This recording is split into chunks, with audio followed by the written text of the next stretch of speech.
Good morning students. हम लोग जैसा जान रहे हैं कि चैप्टर 3 हम लोग का चल रहा है। लास्ट क्लास में हम लोग ने transpose of matrix, skew symmetric and symmetric matrix के बारे में पढ़ा था। आज हम लोग का जो टॉपिक है वो है elementary operation of a matrix. Elementary operation को ट्रांसफॉर्मेशन भी कहा जाता है। इसमें जो है हम रो और कॉलम्स में कुछ रूल्स हैं उसको अप्लाई करके चेंजेस ला सकते हैं अपना जैसा चाहे। तो टोटल जो है ये 3 रूल्स हैं। पहला आपका जो दिया हुआ है द इंटरचेंज ऑफ एनी 2 रोज और 2 कॉलम। अब इसका एक एक का हमें मतलब अच्छे से समझना है क्योंकि ये बहुत ही इंपॉर्टेंट है। अभी आप आगे अगला टॉपिक जो पढ़ेंगे वो इनवर्स ऑफ द मैट्रिक्स पढ़ेंगे बाय एलिमेंट्री ऑपरेशन, जो कि बहुत इंपॉर्टेंट है बोर्ड एग्जाम के पॉइंट ऑफ व्यू से। 6 नंबर में ये क्वेश्चंस इसके आते हैं। पहला चैप्टर ये थर्ड है जिसमें से 6 नंबर का क्वेश्चन आ सकता है अगर कोई, तो वो यही एक टॉपिक है जिससे आ सकता है। तो इसलिए इसको आप बहुत अच्छे से समझने की कोशिश करेंगे। जैसे पहला आपका है द इंटरचेंज ऑफ एनी 2 रोज और 2 कॉलम्स। किसी भी मैट्रिक्स के 2 रोज या 2 कॉलम्स आपस में इंटरचेंज किए जा सकते हैं। ध्यान से समझना है कि 2 रोज और 2 कॉलम आपस में इंटरचेंज किए जा सकते हैं। ऐसा नहीं कि हम एक रो को दूसरे कॉलम से इंटरचेंज कर दें। अगर इंटरचेंज कर रहे हैं तो रो को रो से करेंगे और कॉलम को कॉलम को। इसको इस तरीके से रिप्रेजेंट किया जाता है कि are I interchange R J, इस तरीके से, या सी आई इंटरचेंज सी जे। जैसे मान लीजिए कि हम कोई मैट्रिक्स है आपका, उसमें जो है दूसरे कॉलम को पहले कॉलम से चेंज करना चाह रहे हैं, या तो इस तरीके से लिख दिया C1 चेंज टू C2। तो C1 वाला जो होगा वो C2 पे चला जाएगा और जो C2 वाला होगा वो C1 पे चला जाएगा। इसी तरीके से अगर हम रो में चेंज अप्लाई कर रहे हैं, जैसे मान लीजिए R1 इंटरचेंज R3, तो R1 के एलिमेंट जो है वो R3 में चले जाएंगे और R3 के एलिमेंट जो होंगे वो R1 पे आ जाएंगे। तो पहला तो ये हो गया। दूसरा आपका जो होता है the multiplication of any of the elements of any row column by a non zero number. मतलब किसी भी रो या कॉलम में हम नॉन जीरो नंबर से मल्टीप्लाई कर सकते हैं। इसको रिप्रेजेंट किया जाता है जैसे R I is equal to interchange 1 के आ रहा है, या कॉलम को सी आई इंटरचेंज के सी है। किसी भी रो या किसी भी कॉलम में ये हम अप्लाई कर सकते हैं। ऐसे ही तीसरा, हमारी चीजें थोड़ी अभी आपको नहीं समझ में आ रही भी हो सकता है, थोड़ा सा आप ध्यान दीजिए। अभी जब इसका एग्जांपल बताएंगे तो चीजें क्लियर होंगी। और तीसरा है जैसे the addition of 2 element of any row और column, the corresponding element of any 2 row or column multiplied by a non-zero number। मतलब किसी भी एक रो के एलिमेंट को हम रिप्रेजेंट कर सकते हैं दूसरे रो के मल्टीप्लिकेशन के करके या एलिमेंट को ऐड करके। जैसे हम इसको लिख सकते हैं R I is equal to interchange R I plus K R J. ऐसे ही सी आई इंटरचेंज सी आई प्लस के सी जे, इस तरीके से इसे लिखा जा सकता है। अब देखते हैं, एक एग्जांपल लेते हैं समझने के लिए, चीजें हमारी क्लियर हो जाए। ये तीनों, जैसे मान लीजिए एक मैट्रिक्स है ए, 1 2 3 5 6 7 3 2 1। तो इस मैट्रिक्स में हम कोई भी 2 रो आपस में या कोई भी 2 कॉलम चेंज कर दें। जैसे मान लीजिए आपने अप्लाई किया कि R1 इंटरचेंज R3। मतलब मैं ये दिखा रहा हूं आपको कि कैसे इसको अप्लाई करना है। तो R1 इंटरचेंज R3, तो क्या हो जाएगा जब ये होगा तो R1 की जगह R3 के एलिमेंट आ जाएंगे, यानी कि 3 2 1 हो जाएगा। और दूसरा रो आपका सेम वही रहेगा और तीसरा रो पहला रो हो जाएगा, इस तरीके से।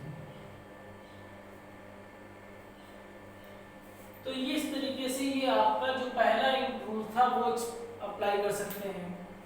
ऐसे ही मान लीजिए इसी पे आपने अप्लाई कर दिया दूसरे लिए, तो पहला रूल हो गया। आपने दूसरा रूल इसको अप्लाई करना चाहते हैं, जैसे आपने अप्लाई कर दिया C1 इज इक्वल टू या C2 is equal to 1/2 C2, ये आपने अप्लाई कर दिया। तो क्या करेंगे, इनके सभी एलिमेंट्स को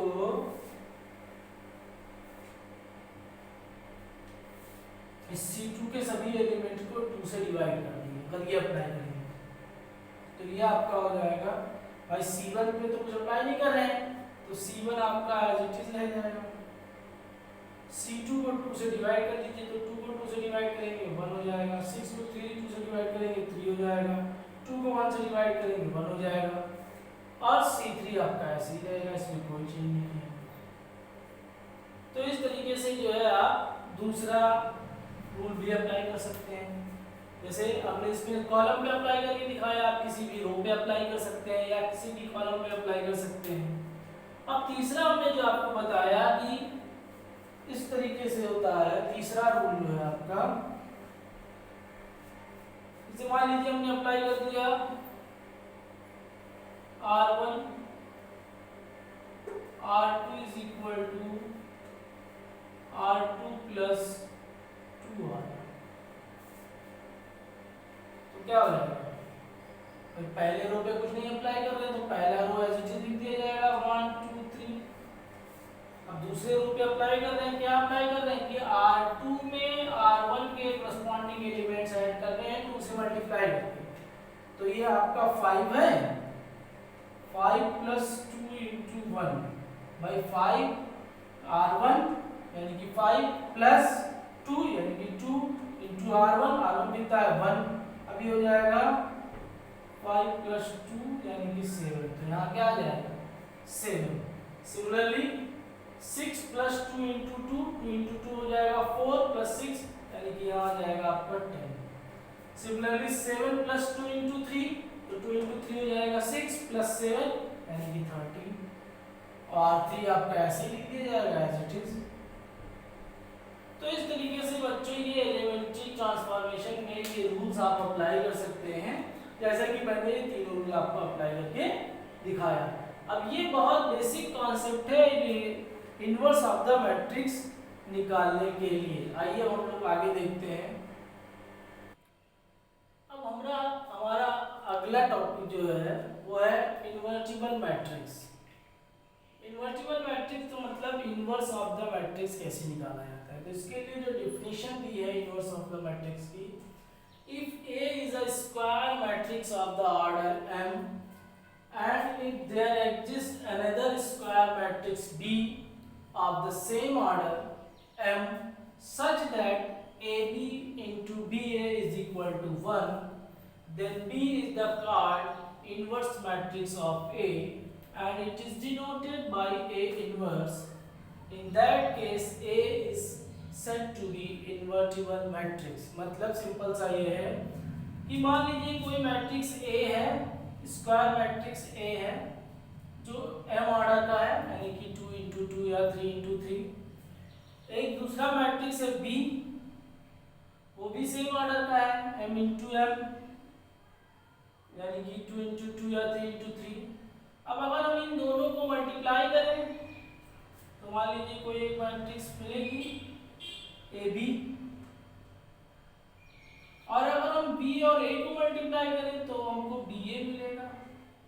और अगर ये दोनों मैट्रिक्स आपस में इक्वल हो गए यानी कि अगर AB जो है वो BA के बराबर हो जा रहा है और ये उसी ऑर्डर के आइडेंटिटी मैट्रिक्स के बराबर अगर हो जा रहे हैं, मतलब इन दोनों का जो मल्टीप्लिकेशन है, जैसे M ऑर्डर का मैट्रिक्स जो है यानी कि 2 इंटू 2 ऑर्डर का मैट्रिक्स मान लिया हमने, A भी 2 इंटू 2 ऑर्डर का मैट्रिक्स है, B भी 2 इंटू 2 ऑर्डर का मैट्रिक्स है, तो AB जो मिलेगा वो भी 2 इंटू 2 ऑर्डर का मैट्रिक्स होगा। और ये AB जो है एक आइडेंटिटी मैट्रिक्स है अगर 2 इंटू 2 ऑर्डर का, तो उस केस में A जो है B का इनवर्स मैट्रिक्स कहलाएगा और B को रिप्रेजेंट किया जाएगा B is equal to A inverse. और ए जो है वो कहलाएगा कि इन्वर्टिबल मैट्रिक्स है, यानी कि इसका इन्वर्स एग्जिस्ट करेगा। ऐसे ही इसका उल्टा भी हम कह सकते हैं कि बी जो है वो इन्वर्सिबल मैट्रिक्स है और ए बी का इन्वर्स है, मतलब दोनों एक दूसरे के इन्वर्स होंगे। तो ये कॉन्सेप्ट होता है इन्वर्सिबल मैट्रिक्स का कि अगर दो मैट्रिक्स को हम आपस में मल्टीप्लाई करते हैं और उससे हमें एक आइडेंटिटी मैट्रिक्स मिलती है उसी ऑर्डर की, तो वो दोनों एक दूसरे के इन्वर्सिबल मैट्रिक्स होंगे। अब इसी कॉन्सेप्ट के बेसिस पे inverse of the matrix evaluate किया जाता है बाय एलिमेंट्री ऑपरेशन की हेल्प से जो है हम उसे सॉल्व कर सकते हैं। अब जैसे इस थ्योरम दिया हुआ है कि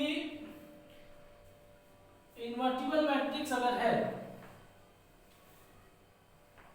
तो उसमें थ्योरम ये दिया हुआ है कि AB थ्योरम 1 आपका कहता है कि AB इंटू AB या BA आपस में हमेशा बराबर होंगे और ये I के बराबर होंगे, तभी इन्वर्स मैट्रिक्स एग्जिस्ट करेगा। A B एक दूसरे के इन्वर्स मैट्रिक्स होंगे। दूसरी चीज कहा गया है थ्योरम 2 जो है कि अगर A और B इन्वर्टिबल मैट्रिक्स हैं, A B जो है A का अगर इन्वर्स है तो A इंटू B का इन्वर्स जो होगा वो B inverse into A inverse के बराबर होगा। एक थ्योरम ये भी आपका है।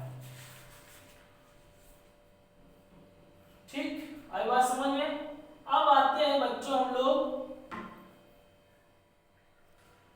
हाँ तो हम लोग जो है inverse of the matrix by elementary operation, elementary में ऑपरेशन की हेल्प से किसी भी मैट्रिक्स का इन्वर्स कैसे निकालते हैं। तो इसका एक बेसिक कॉन्सेप्ट जान लीजिए कि AB is equal to I होता है, ये हम जानते हैं, यानी कि B इज इक्वल टू आपका जो है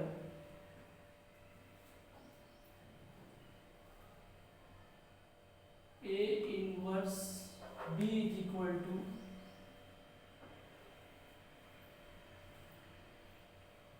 A इनवर्स। ये आपका एक कॉन्सेप्ट जो है, इसके हेल्प से हम लोग हमेशा इस क्वेश्चंस को सॉल्व करेंगे। थोड़ा सा इस तरीके से नहीं है इसमें, जैसे कि जो है हाँ, तो जैसे कि कॉन्सेप्ट है हमारा AB is equal to I, अगर आता है तो B जो होता है वो A का इनवर्स होता है। तो इसी कॉन्सेप्ट को अगर हम ध्यान में रखते हुए आगे बढ़े हैं, यानी कि A को हम लिख सकते हैं I इंटू A, और उसके बाद क्या करते हैं हम लोग, इन दोनों साइड में एलिमेंट्री ऑपरेशन करते हैं।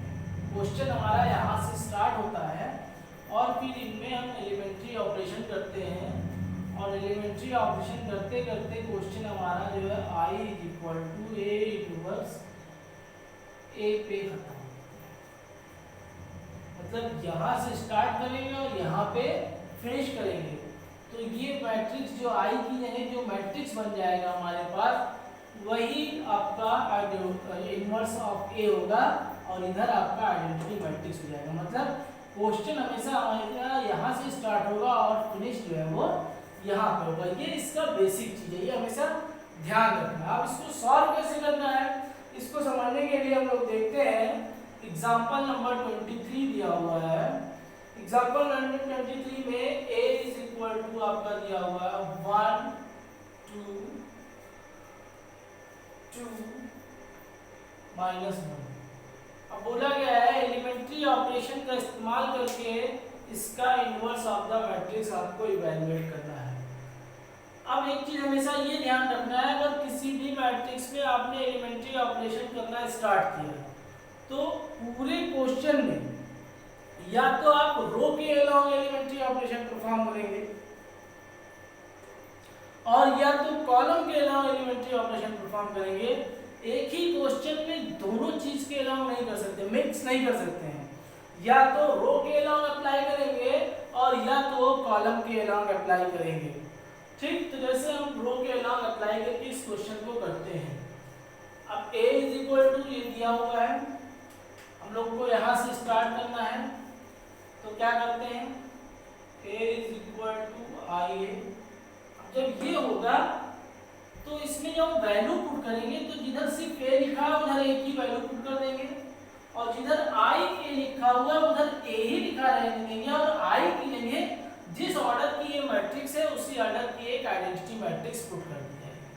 तो जैसे a इज इक्वल टू क्या है हमारा 1 2 2 -1, यानी कि 2 × 2 ऑर्डर का मैट्रिक्स है, तो i की लेंगे क्या पुट करेंगे हम 1 0 0 1, और इस a को हम ऐसे ही एज इट इज लिख देंगे, इसमें कोई चेंजेस नहीं करेंगे, अल्फाबेट ही लिखा रहेगा। अब यहाँ से ये स्टेप हमें, ये हमारा ये पहला स्टेप है। अब इसको हमें इधर वाली मैट्रिक्स को एलिमेंट्री ऑपरेशन परफॉर्म कर करके आइडेंटिटी मैट्रिक्स में चेंज कर देना है, यानी कि इसको हमें 0 बना देना है और इसको 0 बना देना है और इसे पॉजिटिव बना देना है। ठीक, आई बात समझ में? तो इसको सॉल्व करने के लिए जो है, जैसे हम रो के अलावा अप्लाई कर रहे हैं, तो सबसे पहले अप्लाई करते हैं R2 is equal to R2 minus 2R1, यानी कि पहले हम इसे 0 बना रहे हैं। इसे 0 बनाने के लिए क्या करेगा, करना पड़ेगा इसमें से 2 माइनस करना पड़ेगा, तो 1 को 2 से मल्टीप्लाई कर देंगे तो 2 आ जाएगा, तो 2 - 2 ये हो जाएगा। तो जैसे अब एलिमेंट्री ऑपरेशन जब अप्लाई करेंगे तो दोनों पूरा ऑपरेशन दोनों LHS और RHS दोनों साइड में सेम ऑपरेशन परफॉर्म किया जाएगा। तो जैसे पहले हम इधर अप्लाई कर रहे हैं, तो रो R1 पे तो कुछ एप्लीकेशन है नहीं, तो R1 ऐसे लिख दिया 1 2, R2 पे है तो 2, जैसे रफली समझिए R2 की वैल्यू क्या है 2 माइनस 2R1, यानी कि 2R1 की वैल्यू क्या है 1, यानी कि 2 - 2 क्या आ गया 0, यहाँ 0 लिख दिया। फिर -1 -2 × 2, यानी कि 1 - 4, यानी कि ये हो गया -5, यहाँ -5। अब ये तो LHS में आपने अप्लाई किया, अब यही सेम चीज आपको RHS में अप्लाई करनी पड़ेगी, यानी कि ये 1 0 पहला रो तो सेम ऐसे ही लिख दिया जाएगा, दूसरे रो में 0 - 2 × 1, तो 0 - 2 × 1 करेंगे तो आ जाएगा ये -2, और ये आपका 1 - 2 × 0, तो ये 1 ही रहेगा, और फिर a एज इट इज, ये आपका हुआ इसका फर्स्ट स्टेप। अब क्या कीजिए, ये -5 को जो है 1 बना दीजिए, तो इस -5 को 1 बनाने के लिए अप्लाई कर दीजिए R2 is equal to -1/5 R2, मतलब इस पूरे को -1/5 से मल्टीप्लाई कर दीजिए।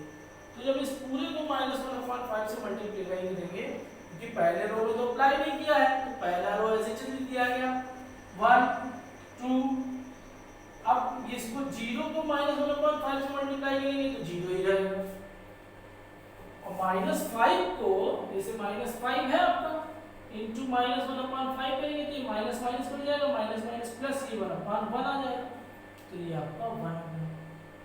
अब वही सेम चीज हम इधर भी सब RHS में सॉल्व लगाएंगे, तो पहला रो तो सेम रहेगा 1 और 0, दूसरे में जैसे -2 है तो -2 × -1/5, तो माइनस प्लस हो गया, 2/5 हो जाएगा, ये आपका 2/5 हो गया। ऐसे ही 1 है, 1 को करेंगे तो 1 × -1/5, तो ये -1/5 हो जाएगा।